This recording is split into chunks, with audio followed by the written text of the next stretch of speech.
काल में किसी नगर में एक बुढ़िया रहती थी। वह प्रत्येक रविवार को सुबह उठकर स्नान आदि से निवृत्त होकर घर के आंगन को गाय के गोबर से लीपकर स्वच्छ करती थी। उसके बाद सूर्य भगवान की पूजा करती, फिर भोजन तैयार कर सूर्य देव को भोग लगाकर स्वयं भोजन करती थी। भगवान भास्कर की कृपा से उसे किसी प्रकार की चिंता और कष्ट नहीं था। धीरे धीरे उसका घर धन धान्य से भरता गया। उस बुढ़िया को सुखी देखकर उसकी पड़ोसन उससे जलने लगी। बुढ़िया के पास कोई गाय नहीं थी, अतः रविवार को घर लीपने के लिए वह पड़ोसन के आंगन में बंधी गाय का गोबर लाती थी। पड़ोसन ने ईर्ष्या में आकर अपनी गाय को घर के भीतर बांध लिया, जिस कारण बुढ़िया को रविवार को गोबर नहीं मिला। बुढ़िया अपना आंगन नहीं लीप सकी। आंगन ना लीपने के कारण उसने ना तो भोजन बनाया, ना ही सूर्य देव को भोग लगाया और स्वयं भी भोजन नहीं करा। सूर्यास्त होने पर भूखी प्यासी सो गई। इस प्रकार उसने निराहार व्रत करा। रात्रि में सूर्य भगवान ने उसे स्वप्न में दर्शन दिए और उन्होंने भोग न लगाने का कारण पूछा, तो बुढ़िया ने बहुत ही करुण स्वर में पड़ोसन द्वारा घर में गाय बांधने और गोबर न मिल पाने की बात कही। सूर्य देव ने अपने भक्त की परेशानी का कारण जानकर उसकी परेशानी दूर करते हुए कहा, माता, मैं आपकी भक्ति से प्रसन्न हूँ। मेरा व्रत करने और कथा सुनने से निर्धन को धन और बांझ स्त्रियों को पुत्र की प्राप्ति होती है। इसलिए मैं आपको एक ऐसी गाय देता हूँ जो सभी इच्छाएं पूर्ण करती है। स्वप्न में बुढ़िया को ऐसा वरदान देकर भगवान सूर्य अंतर ध्यान हो गए। प्रातः काल सूर्योदय से पूर्व उस बुढ़िया की आंख खुली तो अपने घर के आंगन में एक सुंदर गाय को देखकर वह हैरान हो गई। पड़ोसन ने उस बुढ़िया के आंगन में सुंदर गाय को देखा तो वह उससे और अधिक जलने लगी।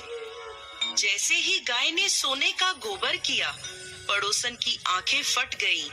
पड़ोसन ने उस बुढ़िया को आसपास न पाकर तुरंत उस गोबर को उठाया और अपने घर ले गई तथा अपनी गाय का गोबर वहां रख आई।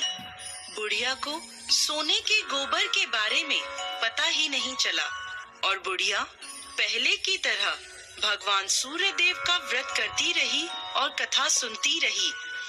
पड़ोसन की चालाकी देखकर एक दिन सूर्य भगवान ने तेज आंधी चलाई, जिसके कारण बुढ़िया ने गाय को घर के भीतर बांध लिया। सुबह उठकर बुढ़िया ने गाय का गोबर देखा तो उसे बहुत आश्चर्य हुआ। उस दिन के बाद बुढ़िया गाय को घर के भीतर बांधने लगी। सोने के गोबर से बुढ़िया कुछ ही दिनों में धनवान हो गई। अब पड़ोसन बुरी तरह जल भुनकर राख हो गई। जब उसे सोने का गोबर पाने का कोई उपाय नहीं सूझा तो वह राजा के दरबार में पहुंची और राजा को सारी बात बताई। राजा ने अपने सैनिक भेजकर बुढ़िया की गाय लाने का आदेश दिया। सैनिक बुढ़िया के घर पहुंचे। उस समय बुढ़िया सूर्य भगवान को भोग लगाकर स्वयं भोजन ग्रहण करने वाली थी। राजा के सैनिकों ने गाय को खोला और अपने साथ महल की ओर ले चले। बुढ़िया ने सैनिकों से गाय न ले जाने की प्रार्थना की। बहुत रोई चिल्लाई, लेकिन राजा के सैनिक नहीं माने। गाय के चले जाने से बुढ़िया को बहुत दुख हुआ। उस दिन उसने कुछ नहीं खाया और सूर्य भगवान से गाय को पुनः प्राप्त करने की प्रार्थना करने लगी। दूसरी ओर राजा गाय को देखकर बहुत खुश हुआ और सैनिकों से बोला, इस सोने का गोबर करने वाली गाय को गौशाला की जगह मेरे कक्ष में बांधा जाए। सुबह जैसे ही राजा उठा, सारा महल गोबर और बदबू से भरा देखकर राजा घबरा गया। उसने सैनिकों से गंदगी साफ करने को कहा। परंतु गोबर साफ ही नहीं हो रहा था। जितना साफ करते वह उतना ही फैल जाता।